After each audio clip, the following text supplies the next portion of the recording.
Hello, good afternoon, good morning, good evening. My name is Etiette Demas Abraham. You can call me Etty. Today we're going to be paying attention to linear regression. And with linear regression, we will do a couple of uh, single variables and multiple variables linear regression. And to start off, we would, as usual, go on with an exercise. And in this exercise today, we have some observations. Linear regression basically allows you predict uh, dependent variables from independent variables. For example, if you invest 2 hours studying, what could possibly be your grade? If you invest 4 hours studying, would your grade be better? The relationship between the number of hours you've invested studying and your grades sort of is linear. So if you were to collect information from a classroom about, let's say, all your students, and you say, how many hours did you study, and you collect that data and you correlate it with their grades, you would see sort of a linear relationship. So that's basic stuff. Multiple relationships linearly can happen with when you have more independent variables that affect the results, like your grade. It's either called dependent or response variable because that's what you're predicting. It's like the prediction you're trying to make is your response variable, and all the variables that affect that response is your independent variables. All right. So in the example of that I just gave with regards to studying, other than number of hours, which is important, there could be other factors like maybe the number of tests you've done, maybe the quality of your teacher, etc. All right, so let's start off with this interesting question. Okay, we have an observation. These are number of people in line and the time spent in the store.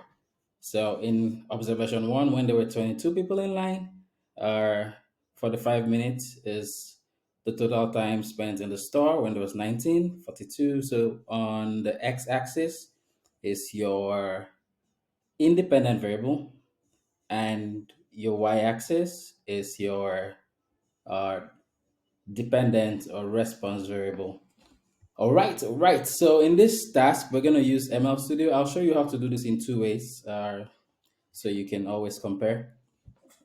Right, so let us see. We have this data set. We can't copy it from here, so we're gonna use the CSV version. So like always, let's go to Drive, create a new folder. We'll call it exercise 2. Right, this is 2A. We'll do 2B inside. All right, in this, we'll create a new Google Sheet and paste that data. Our Google Sheet has a functionality to split the text to column, makes it sweet. Let's give it a name, exercise 2. Let's call this our uh, original data. Right. So first way you can go about this, you can do this in Google Sheets to see the relationship between these two variables. You can do this with a chart. You can create a scatter plot, and within the scatter plot, you can already see the relationship is linear.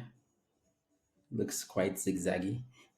Anyways, you can go to setup and just make sure that you have the right variables, x and y axis.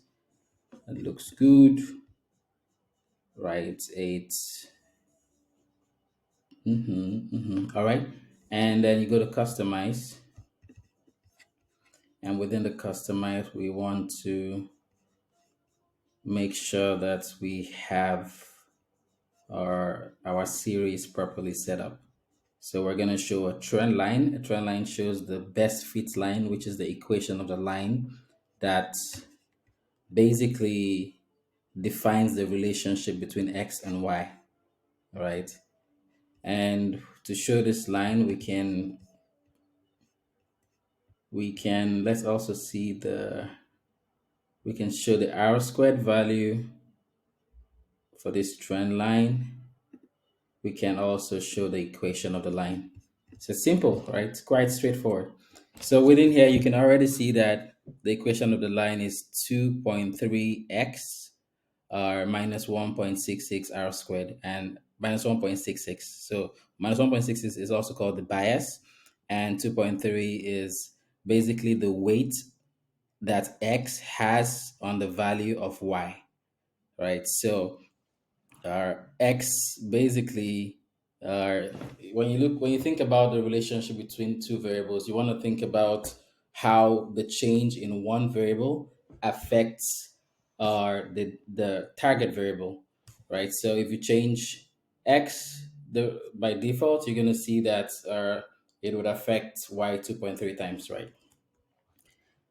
And the r squared value pretty much evaluates by how much this line actually describes the relationship. So 80%, that's not bad.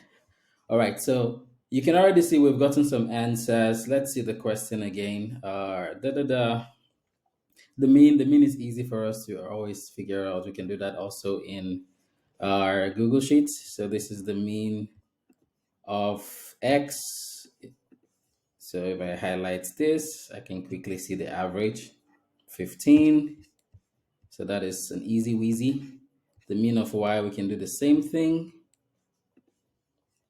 And we would see that is 32.8, easy wheezy. The theta one, right? Theta one, which is the weight, is 2.3, 2.29, good.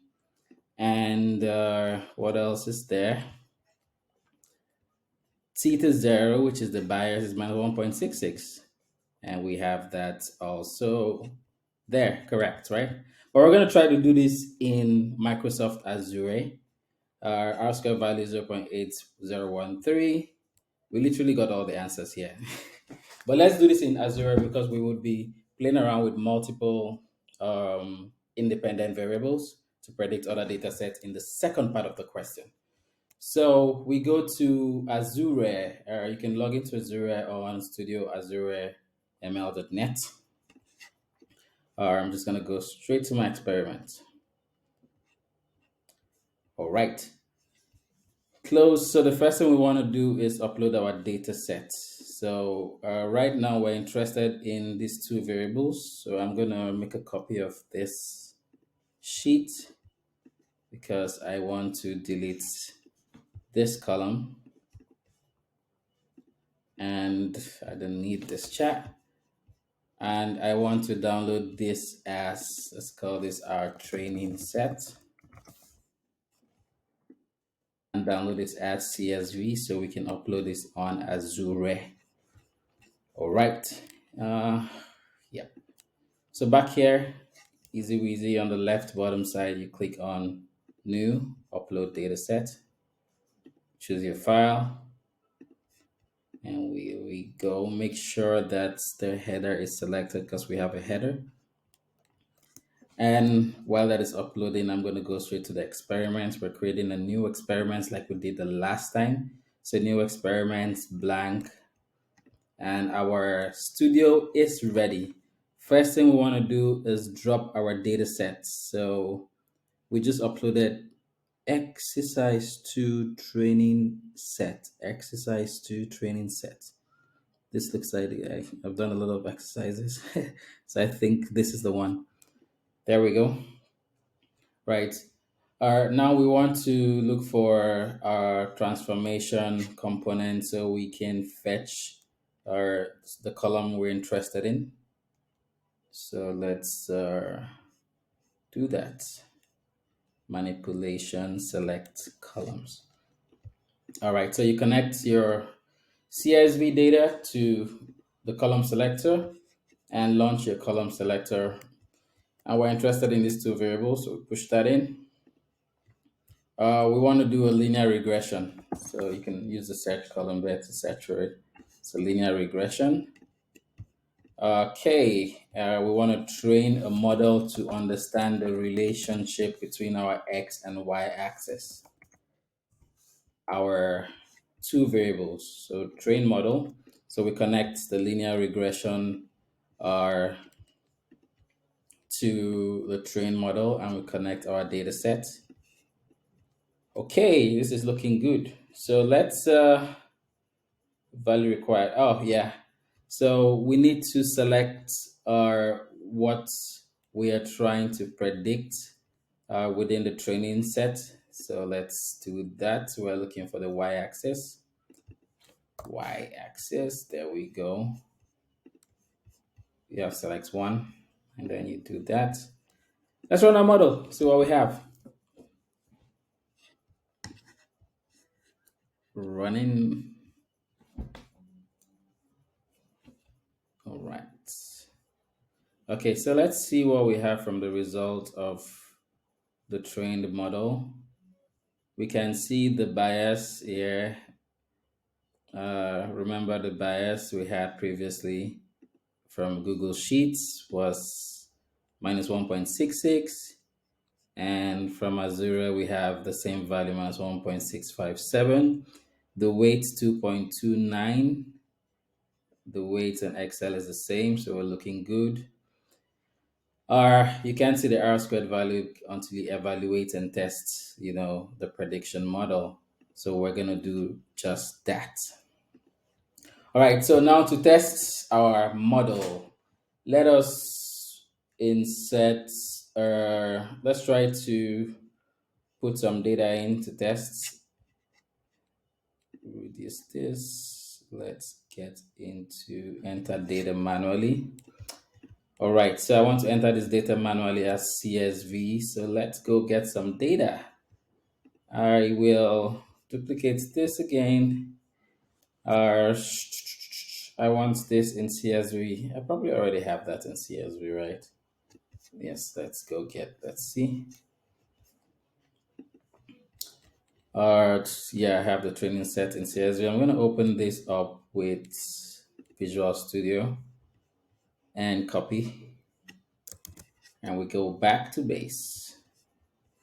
All right, so let's enter this manually here. So we have the data sets. Okay, and this can shift. And we want to score this model and see how it works. Score model, you find that on the left. Azure is quite interesting. I mean, it's gonna be off the market soon because there are other models that are quite interesting, but gives you that understanding of how this works. All right, let's run this model. See how closely our model is able to evaluate our data set, and we would understand if it's doing a good job. Let's visualize the results. Interesting. So for the first observation, where y is 45 and x is 22, our model predicted 48.9. Not bad. Oh, here is quite good. 19 predicted 42 approximately. Uh, Here 19, 16. Not too bad, not too bad. So let's see how to get the R squared value to understand how much of the model is able to predict. So to do that, we can, let's, okay, this. To do that, we can use the evaluate model and see how that plays. All right. Connect score to evaluate and run the model.